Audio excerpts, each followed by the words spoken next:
Hari ini 14 Oktober 2023, konferensi analisis Papua strategis kedua telah ditutup dan telah menghasilkan sejumlah rekomendasi, yaitu kita melihat fokus pada forum-forum yang telah dibahas untuk Otsus, DOB dan RIPP. Nah, salah satu rekomendasi utamanya adalah tetap melakukan pengawalan terhadap percepatan pembangunan di tanah Papua. Hari ini ada 6 provinsi, di mana PES mendorong kerjasama dan kerja-kerja kolaborasi dengan BP3OKP sebagai badan pengawas Otsus dan percepatan pembangunan, dengan harapan banyak hal yang harus diintegrasikan ke dalam skema percepatan pembangunan, baik hari ini menjelang akhir masa jabatan Bapak Presiden, Bapak Jokowi, tetapi juga tetap konsisten mengawal percepatan pembangunan sampai 2041. Kemudian forum transportasi, konektivitas, multimoda,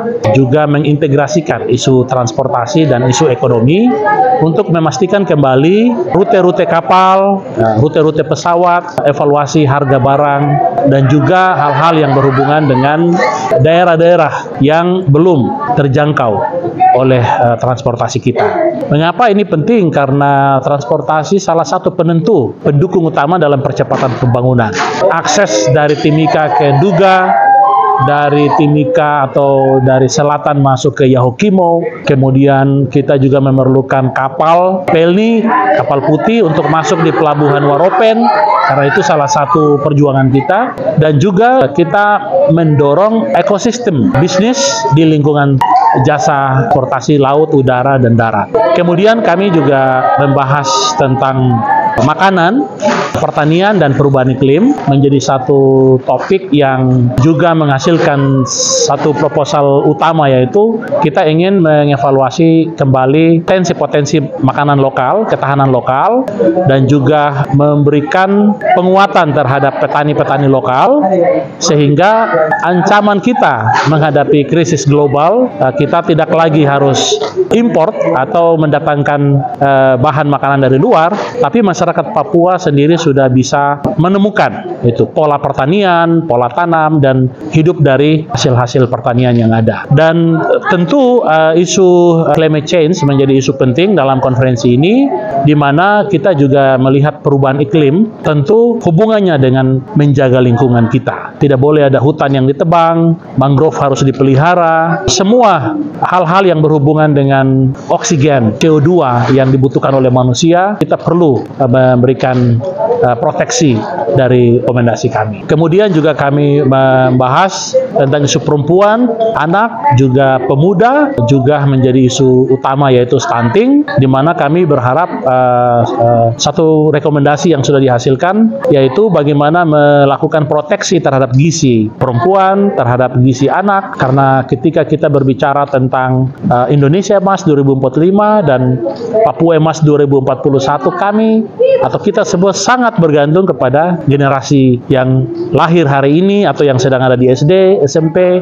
Mereka lah yang akan menjadi generasi emas kita. Terakhir ada forum agama dan adat, itu juga menjadi forum yang membahas tentang bagaimana resolusi konflik dari gereja dan adat, terutama kasus tanah atau konflik-konflik masyarakat dan negara. Kita juga ingin mendorong pendampingan terhadap masyarakat adat, agama, dan itu menjadi salah satu prioritas dalam mengawal pembangunan kita. Yang terakhir ada APES Global Partnership. Kita membahas tentang bagaimana penguatan program-program pembangunan Papua dengan melibatkan banyak sektor, baik sektor BUMN, sektor perusahaan, sektor pemerintah, private sector terutama, untuk bisa terkonek dengan masyarakat untuk membahas isu-isu yang berhubungan dengan apa saja yang dibutuhkan oleh masyarakat. Nah, tentu kita membutuhkan teknologi, kita membutuhkan fasilitas-fasilitas pendukung. Ini juga akan menjadi data informasi yang baik yang akan disajikan oleh APES Global Partnership ke seluruh mitra-mitra kita. Nah, dalam kesempatan ini juga saya ingin menyampaikan terima kasih kepada Kantor Staf Presiden dan Sekretariat Wakil Presiden melalui Bapak Wakil Presiden yang sudah berkunjung ke Papua, dan semua kementerian lembaga yang telah memberikan kontribusi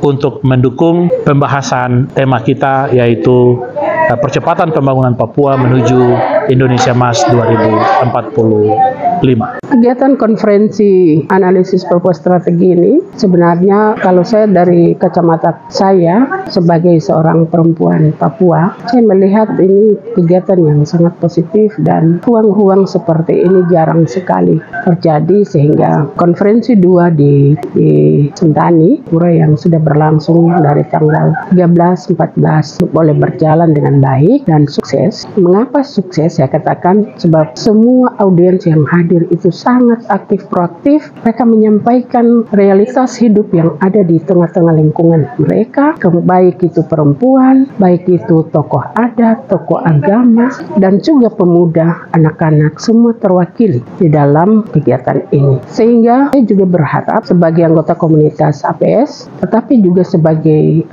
ketua panitia pelaksana, saya menerima tanggung jawab ini karena saya melihat bahwa kegiatan ini dia boleh menjadi jembatan untuk bisa menjembatani semua pihak untuk kami berkumpul melakukan komunikasi, diskusi untuk kepentingan tanah ini. Dan dari diskusi selama 2 hari ada 10 forum yang sudah menyampaikan.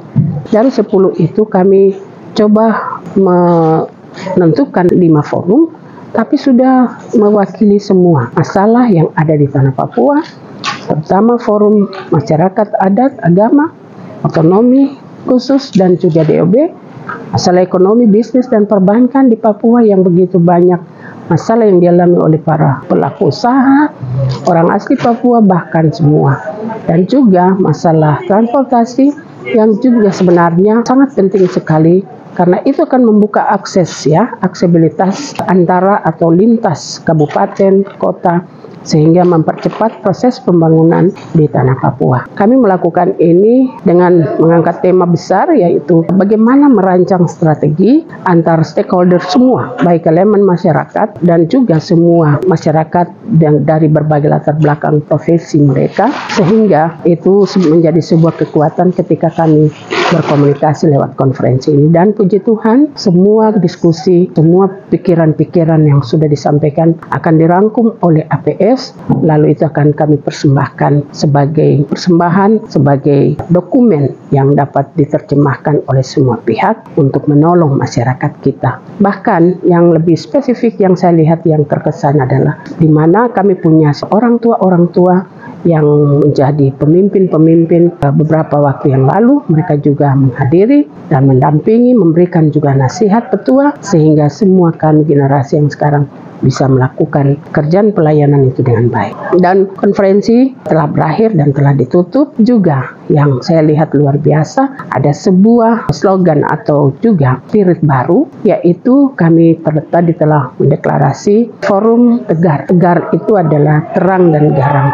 Biarlah lewat konferensi 2 ini, kami juga semua sudah berkomitmen untuk menjadi terang dan garam di atas tanah Papua, sehingga ketika kehadiran kita dimanapun kita boleh menjadi membawa terang, membawa damai, membawa shalom Allah, sehingga kita dimanapun kita ada boleh menjadi garam yang sekalipun hal yang kita lakukan itu kecil, tetapi memberi dampak yang besar bagi kepentingan banyak orang. Dan harapan saya dan harapan seluruh peserta tadi, kami akan merangkum apa yang menjadi rekomendasi dan akan menyampaikan itu kepada pihak pemerintah pusat, terutama untuk pihak istana, untuk dapat berkolaborasi dengan RUPP yang sudah disusun oleh pemerintah.